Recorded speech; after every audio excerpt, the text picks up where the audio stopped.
오늘 본문은 남유다가 멸망한 후의 역사를 기록하고 있습니다. 바벨론 왕 느부갓네살 19년에 바벨론의 근위대장인 느부사라단이라는 사람이 예루살렘에 오지요. 그리고 이제 솔로몬 성전과 왕궁을 불사르고 예루살렘에 있는 모든 집들을, 건물들을 불태우고 또한 성벽을 무너뜨립니다.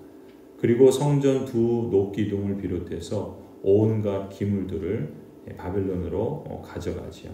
8절에 보면 이렇게 기록합니다. 바빌로니아의 느부갓네살 왕 제19년 다섯째 달 7일에 바빌로니아 왕의 부하인 느부사라단 근위대장이 예루살렘으로 왔다.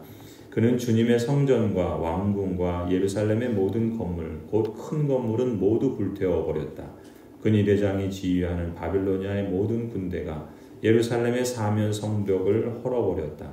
느부사라단 근위대장은 도성 안에 남아있는 나머지 사람들과 바빌로니아 왕에게 투항한 사람들과 나머지 수많은 백성을 모두 포로로 잡아갔다.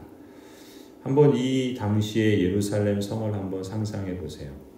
예루살렘의 모든 불들은 전쟁의 폭격을 맞은 것처럼 다 불타버리고 있습니다. 건물들은 무너지고 또 불에 그슬려서 다 까맣게 타버리고 또 그나마 무너진 그러한 그 건물들로 인해서 수많은 사람들이 가재도군이 살림이니 모든 것 다 잃어버리고 그야말로 폐허가 되었죠. 건물만 그런 게 아니었어요. 그들이 가장 중요하게 여겼던 성전도 완전히 다 무너져 버립니다. 그 솔로몬이 지은 화려한 금으로 장식하고 노수로 빛나는 그 성전은 이제 그야말로 폐허가 되어버립니다. 거기에는 다 무너져버린 그러한 성전, 그런 모습들을 보면서 이스라엘 남유다의 언약 백성들은 무엇을 생각했을까요? 그뿐만이 아니죠. 남유다의 괜찮은 사람들, 귀족들, 또 여러 가지 재능이 있는 사람들은 다 포로로 끌려갔습니다. 그나마 남아있는 사람들은 가난한 사람 몇 안 되는 그러한 사람들밖에 남지 않았습니다. 그야말로 예루살렘은 폐허 그 자체요, 완전히 무너진 그러한 곳이었죠. 하나님의 언약 백성의 땅이요, 찬란한 영광이 임재하던 그런 곳이라고는 상상할 수 없는 그런 끔찍한 일들이 거기에서 벌어진 겁니다. 13절도 보세요. 바벨로니아 군대는 주님의 성전에 있는 놋새 기둥과 받침대, 또 주님의 성전에 있는 놋바다를 부수어서 놋새를 바벨론으로 가져갔다. 또 솥과 부삽과 부집게와 향접시와 제사를 드릴 때 쓰는 놋새 기구를 모두 가져갔다. 근위대장은 또 화로와 잔도 가져갔다. 금으로 만든 것은 금이라고 하여 가져갔고 은으로 만든 것은 은이라고 하여 가져갔다. 솔로몬이 주님의 성전에 만들어 놓은 놋새로 만든 두 기둥과 놋바다 하나와 놋받침대를 모두 가져갔다. 이 성전을 한번 상상해 보세요. 이 예배당보다 훨씬 더 크고 더 높고 화려하고 아름다운, 무엇보다 주님의 임재가 그곳에 가득한 그러한 성전이었습니다. 그런데 군대가 쳐들어와서 이 성전의 두 기둥, 그 모든 놋을 다 벗겨갔다고 생각해 보세요. 그야말로 벗겨진 옷처럼 처참하게 갈기갈기 찢겨버린 그러한 성전을 상상해 보십시오. 거기에서 사용하던 온갖 거룩한 기물들은 다 가져가 버렸습니다. 그리고 그냥 막 이렇게 나뒹굴어지고 또 먼지와 폐허와 또 벗겨진 그 모든 것들로 인해서 자네들이 온갖 성전 안에 이리 둥글고 저리 둥글고, 그야말로 하나님의 임재가 있었던 곳이라고는 상상할 수 없는 그런 참 참혹한 모습이 성전 안에서 벌어지고 있는 거예요. 여러분, 이 건물만 봐도 이것이 다 벗겨지고 불타고 또 남아있는 것들은 다 이리저리 뒹굴고 먼지만 가득하고 또 온갖 쓰레기들만 가득한 곳이 됐다고 생각해 보십시오. 남유다의 백성들은 뭘 생각해야 할까요? 무엇을 또 보아야 할까요? 이렇게 바벨론 이방인들이 성전에 들어와서 불사르고 그들이 거룩하다고 여겼던 예루살렘 성전은 다 무너지고 성벽은 다 헐어버리고 또 그들의 터전과 또 그들이 귀하게 여겼던 예루살렘 성, 높은 요새에 있어서 무너지지 않을 거라고 믿었던 그 성이 다 폐허가 되어져서 모든 것이 다 옮겨져 갔을 때, 여호와의 성전의 성물들을 가져가는 일들이 그들에게 벌어져서 모든 것은 이제 다 폐허로 남고 잃게 되었을 때, 남유다의 언약 백성들에게는 이 사건이 무엇을 의미하겠습니까? 가장 중요한 것은 예루살렘이나 성전은, 그리고 하나님의 언약 백성은 하나님이 임재하고 하나님이 인도하시고 하나님께서 지켜주신다라는 것이지 않습니까? 그런 차원에서 보면은 더 이상 하나님의 지켜주심은 없습니다. 하나님의 임재도 없고 하나님의 언약 백성이라고 하기에는 그 모습은 다 깨어지고 잃어버린 그런 모습일 뿐입니다. 복은 하나님이 주셔야 누리는 것이지, 하나님이 침묵하시고 떠나시면 아무것도 아니고 다 잃게 됩니다. 유다의 자랑이고 자부심이 한순간에 잿더미가 되고 폐허가 되어버린 것이죠. 안전, 번영, 평화, 샬롬, 더 이상 그런 건 없습니다. 수치와 조롱과 깨어짐과 고통과 탄식만이 그곳에 남아있을 뿐입니다. 예배 차원에서 생각해 보세요. 더 이상 하나님을 예배할 제사는 끊어집니다. 하나님께서 바벨론에게 그들을 붙이신 거예요. 이방인들이 그 모든 제사를 이제 더 이상 드릴 수 없게 폐허로 만들어버린 겁니다. 하나님을 향한 예배 드리고 싶어도 드릴 수 없습니다. 날마다 하나님을 향해 제사를 드리고 예배를 드리고 기도의 향이 올라갈 때 하나님께서 그들을 지켜주셨지만 이제 더 이상 그런 것 할 수 없습니다. 찬송 소리가 울려 퍼질 때 하나님께서 우레를 발하여 하나님의 적들을 물리치시고 하나님께서 승리를 주셨지만 이제 더 이상 찬송은 없어지고 애곡과 탄식과 후회와 고통의 소리만 거기에 가득할 것입니다. 믿음 전수의 차원을 한번 보세요. 솔로몬이 실패한 사람이 된 이유가 무엇입니까? 믿음을 전수하지 못했죠. 보이는 성전을 건축하는 일에는 힘썼지만 정작 보이지 않는 성전을 지킬 사람들의 믿음을 건축하지 못했습니다. 성전 건축보다 더 중요한 것은 믿음으로 살고 믿음을 전수하는 일이었던 것이죠.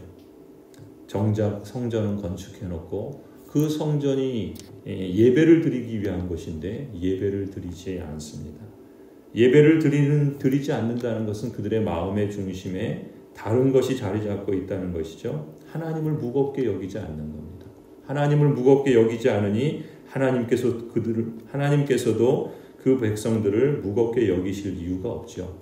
나를 가볍게 여기는 자를 나도 가볍게 여기겠다 말씀하시지 않았습니까? 하나님께서 그들에게서 떠나시는 겁니다.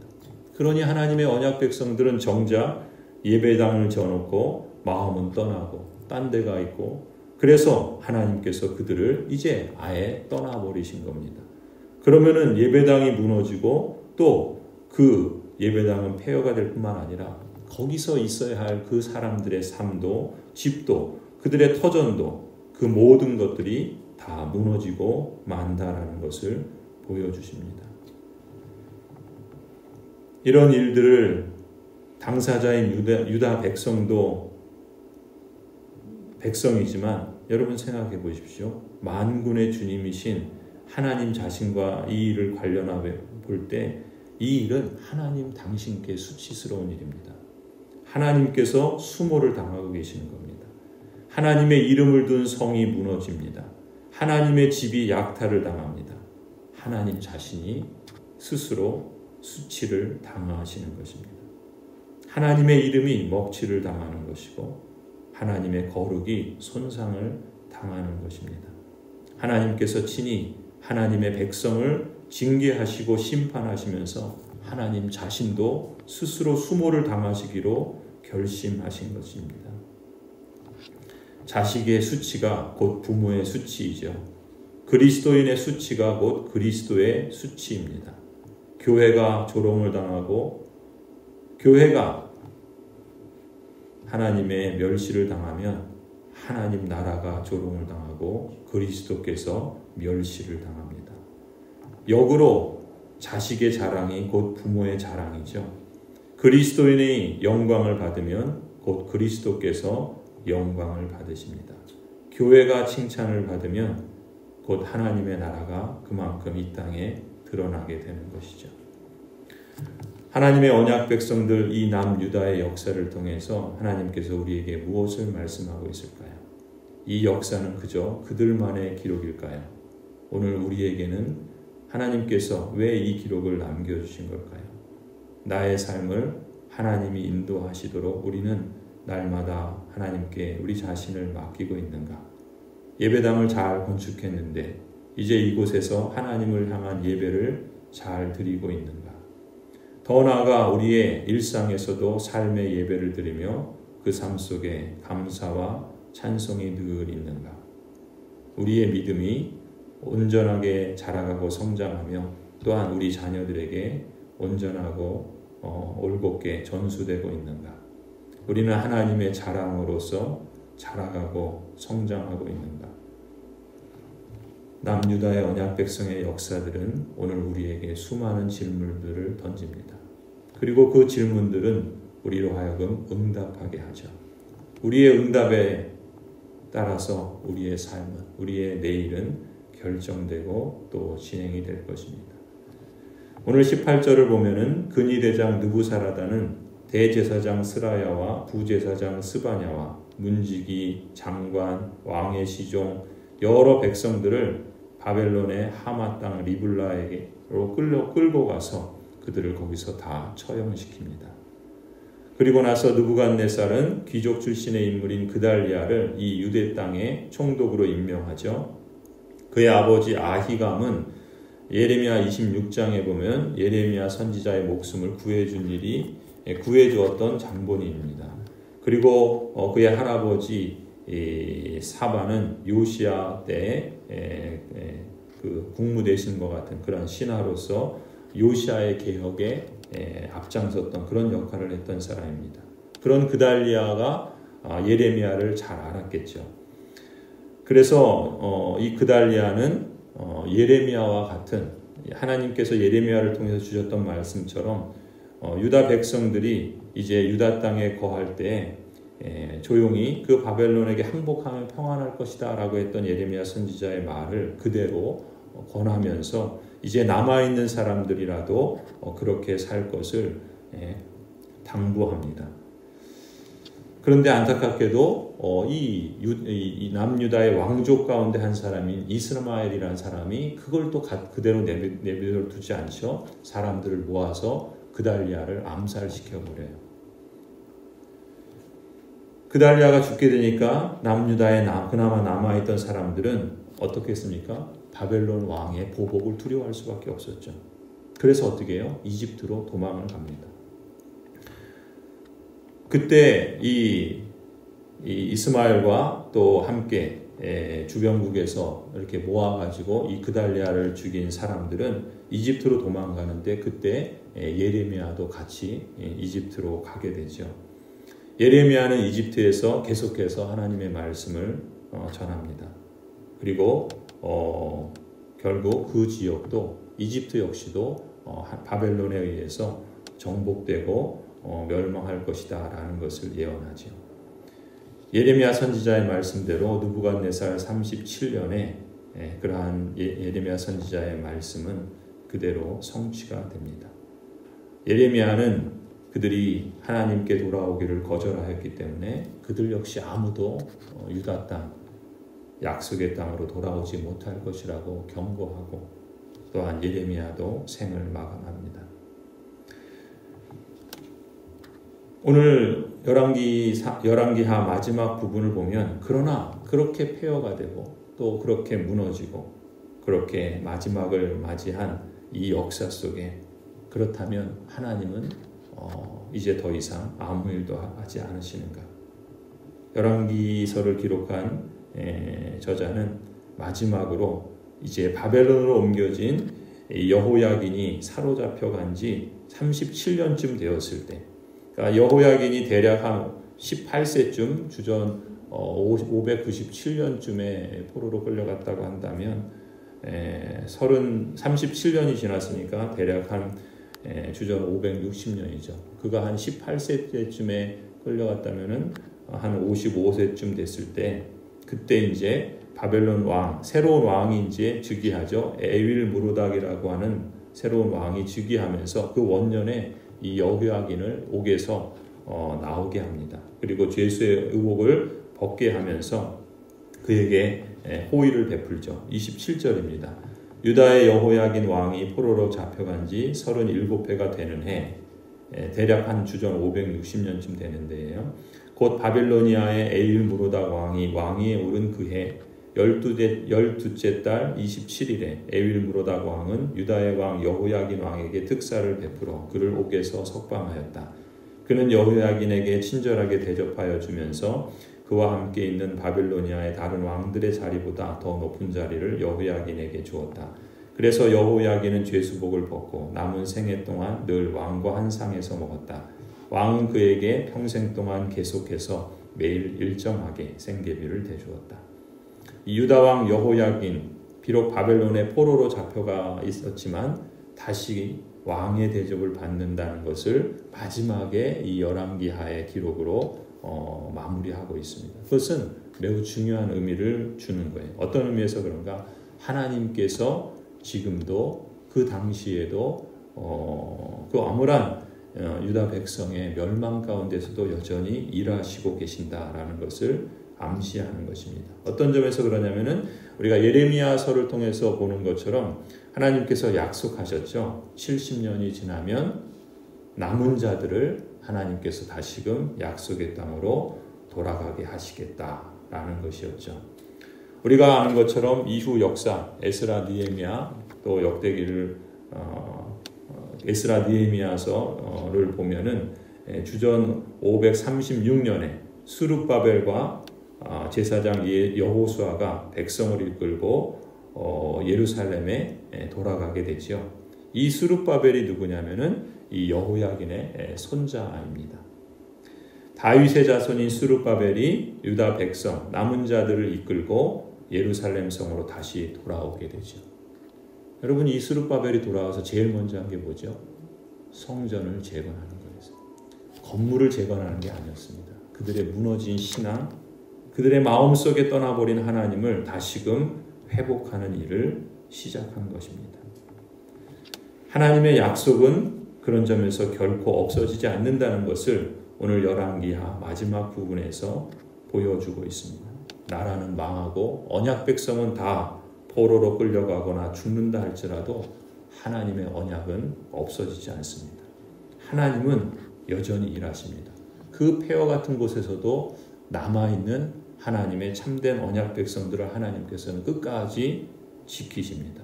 그리고 그들을 통해서 하나님의 역사가 계속해서 진행되게 하시는 것입니다. 마지막 때에 믿음을 보게 되냐? 몇 사람 안 남을 것입니다.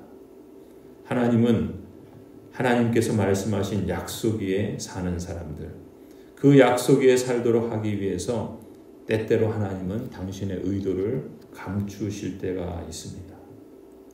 그래서 하나님을 만날 때까지 하나님의 백성들은 그 약속에 머물러야 하는 것입니다. 폐허가 되고 무너지고 수많은 사람들이 넓은 길을 가며 하나님을 떠나고 있을 때 여전히 보이지 않는 것 같지만 그러나 자신의 자리에서 묵묵히 하나님의 약속을 믿고 또 인내하며 고통과 탄식과 또 눈물 가운데 살아간다 할지라도 하나님께서 여전히 일하시고 하나님께서 약속하신 것을 이루실 것이라는 그러한 믿음 가운데 그 신앙의 길을 계속 걸어가는 것이죠. 하나님께서 약속을 가진 것과 성도가 기도를 갖고 또 성령 하나님 의존하여 신뢰의 삶을 살아가는 것보다 더 행복한 것이 무엇이겠습니까? 성도 여러분, 오늘도 하나님의 약속 위에 굳게 서서 기도하며 말씀의 약속을 붙잡고 신뢰하며 순종하며 묵묵히 살아갈 때 하나님께서 여러분에게 승리의 기쁨과 소망의 날을 허락해 주시기를 간절히 축원합니다.